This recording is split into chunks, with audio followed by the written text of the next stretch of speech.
Good morning class. I am Manju Rana and this is your science class.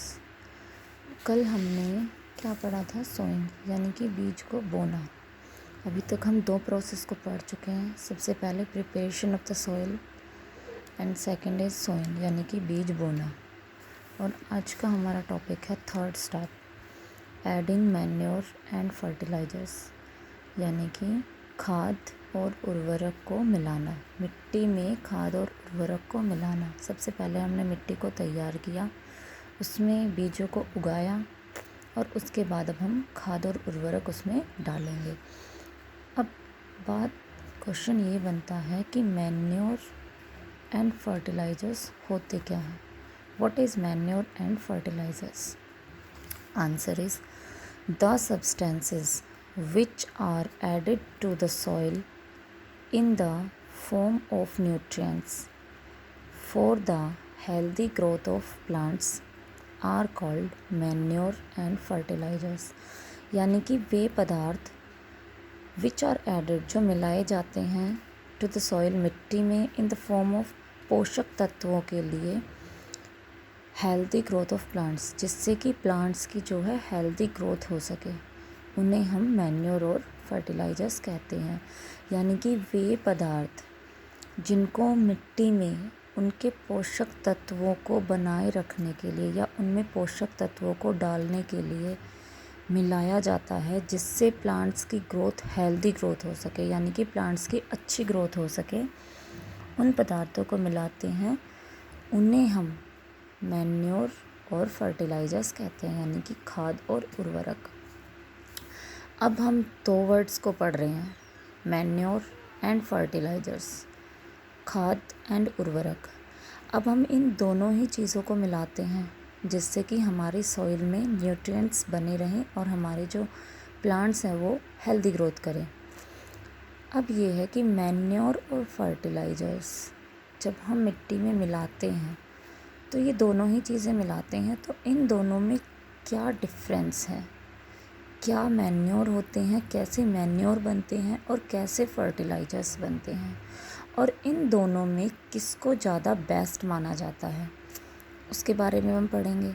सबसे पहले हम इसका difference देखते हैं कि मैन्योर और फर्टिलाइजर्स में डिफरेंस क्या है, क्योंकि अभी हमने कहा कि हम इनको मिट्टी में मिलाते हैं ताकि उनमें पोषक तत्व बने रहें।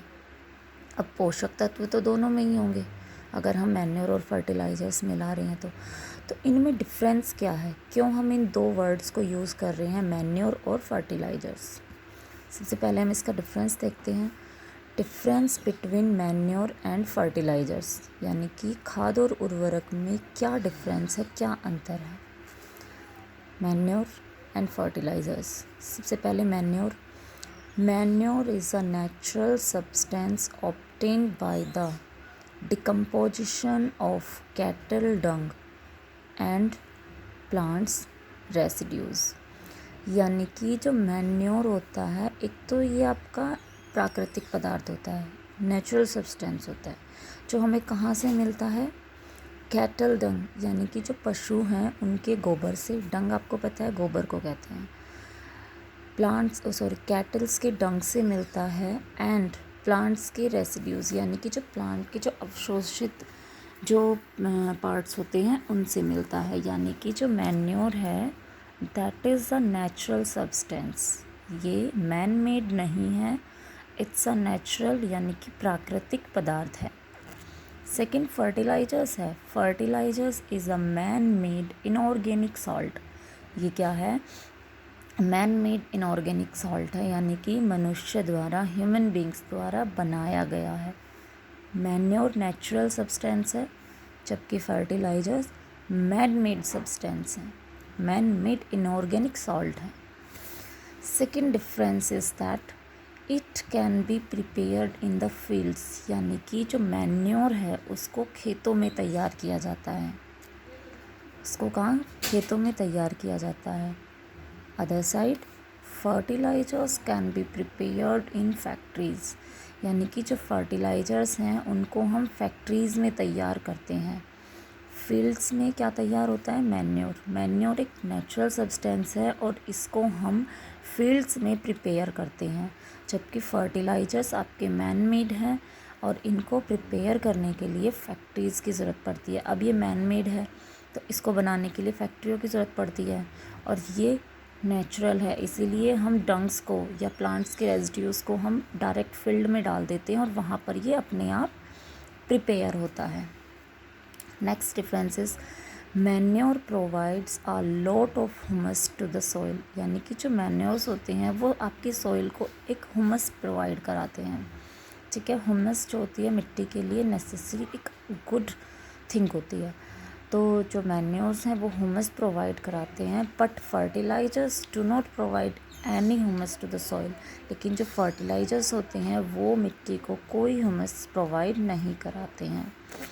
Last difference is manure is relatively less rich in plant nutrients, यानी कि जो मैन्योर होता है, जो खाद होता है, उसमें न्यूट्रिएंट्स कम होते हैं, प्लांट्स न्यूट्रिएंट्स उसमें कम होते हैं, रिलेटिवली लेस रिच, यानी कि कम प्रोटीन्स न्यूट्रिएंट्स उसमें होते हैं।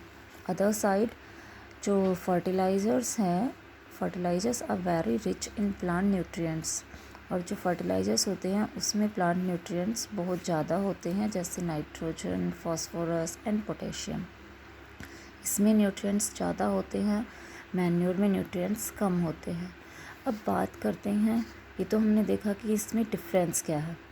नेक्स्ट थिंग इज़ दैट कि इन दोनों में से बेस्ट कौन सा है, मैन्योर इज़ बेटर या फर्टिलाइजर्स इज़ बेटर। ये तो हमें पता है दोनों ही किस लिए यूज़ होते हैं, क्रॉप को न्यूट्रिएंट्स प्रोवाइड कराने के लिए इनको मिट्टी में मिलाया जाता है। इन दोनों में हमने डिफरेंस भी देख लिया कि इन दोनों में ये डिफरेंस होता है। अब next thing is that which is better, इन दोनों में से कौन सा बेटर है। Manure is considered better than fertilizers, जो आपके मैन्योर होते हैं वो कंसिडर किए जाते हैं फर्टिलाइज़र से बेटर, यानी कि खाद को ज़्यादा बेस्ट माना जाता है उर्वरक के मुकाबले, मैन्योर को ज़्यादा अच्छा माना जाता है, बेटर माना जाता है फर्टिलाइजर्स के कंपैरिजन में। क्यों माना जाता है, उसके 4 रीज़न्स हैं। फर्स्ट है it enhance the water holding capacity in the soil, यानी कि जो मैन्योर होता है वो मिट्टी में पानी को बनाए रखने की क्षमता को बढ़ाता है, पानी को होल्ड करने की, उसको बनाए रखने की, मिट्टी में पानी को बनाए रखने की कैपेसिटी को एनहेंस करता है, यानी कि बढ़ाता है। फर्स्ट रीज़न तो ये हुआ। सेकंड रीज़न है it makes soil porous due to which exchange of gases become easy, यानी कि ये सॉइल को भुरभुरा करता है, अच्छा बनाता है, जिससे कि जो गैसेस का आदान प्रदान होता है, गैसेज का जो एक्सचेंज होता है वो इजी हो जाता है, इजीली हो जाता है गैसेस का एक्सचेंज। सेकंड रीज़न ये हुआ। Third reason is that it increase the number of friendly microbes, ये क्या करता है, जो फ्रेंडली मित्र जीवाणु होते हैं उनकी संख्या को बढ़ाता है। जो फ्रेंडली माइक्रोब्स, फ्रेंडली जो जीवाणु होते हैं उनकी संख्या को बढ़ाता है, इंक्रीज़ करता है। एंड लास्ट जो कारण है इसका वो क्या है, it improves the texture of the soil, ये क्या करता है, इम्प्रूव करता है, अच्छा करता है किसको, सॉइल के टेक्सचर को, उसकी गुणवत्ता को, उसके गठन को अच्छा करता है, सुधारता है। तो इसके 4 कारण हुए, रीजंस हुए क्यों बेटर है मैन्योर। अब हमने ये तो कह दिया कि मैन्योर बेटर है फर्टिलाइज़र से, लेकिन क्यों बेटर है इसके लिए भी हमने 4 रीजंस दिए हैं। फर्स्ट, क्योंकि ये वाटर होल्डिंग कैपेसिटी को एनहेंस करता है। सेकंड, ये होता है कि इससे सॉइल पोरस हो जाती है, भुरभुरी हो जाती है, जिससे कि जो गैसेज का जो एक्सचेंज है वो बहुत ईजी हो जाता है। नेक्स्ट है, इसमें क्या होता है, जो फ्रेंडली माइक्रोब्स हैं उनके नंबरिंग में इंक्रीज़ होता है, उनका नंबर जो है इंक्रीज़ होता है, फ्रेंडली माइक्रोब्स की संख्या को इंक्रीज़ करता है मैन्योर। और लास्ट ये है कि जो मैन्योर होता है वो सॉइल के टेक्सचर को इम्प्रूव करता है, उसे अच्छा करता है। तो ये आपके रीजंस हुए कि मैन्योर आपका बेटर क्यों है। ये टॉपिक हमारा ख़त्म हो गया है, that is adding manure and fertilizers की। जो हमारा थर्ड स्टेप था कि हम मिट्टी में मैन्योर और फर्टिलाइजर्स को मिलाते हैं। क्यों मिलाते हैं, मैन्योर फर्टिलाइजर्स क्या होते हैं, ये हमने पढ़ा। मैन्योर फर्टिलाइजर्स में डिफरेंस क्या होता है वो हमने पढ़ा, और कौन सा इन दोनों में बेटर होता है वो भी हमने पढ़ा विथ डिफरेंस, ठीक है, विथ रीजंस। तो अब आपको करना क्या है, ये जितना भी मैंने कराया है इसको अपनी नोटबुक में नोट डाउन करना है और अच्छे से इसको लर्न करना है। Difference and which is better with reasons, ये सारा आपको अच्छे से लर्न करना है। मैन्योर फर्टिलाइजर्स होते क्या हैं, इसमें आपके 3 क्वेश्चंस बनते हैं। मैन्योर फर्टिलाइजर्स क्या हुए, उनमें डिफरेंस क्या हुआ, एंड विच इज़ बेटर, दोनों में कौन सा अच्छा है। आज की क्लास आपकी इतनी ही। नेक्स्ट क्लास में हम अपने नेक्स्ट टॉपिक कंटिन्यू करेंगे, and next topic is irrigation. 3 steps को हमने पढ़ लिया है, 4th स्टेप इज़ इरिगेशन यानी कि सिंचाई। इसे हम अपनी नेक्स्ट क्लास में पढ़ेंगे। आज की क्लास इतनी ही। Thank you class.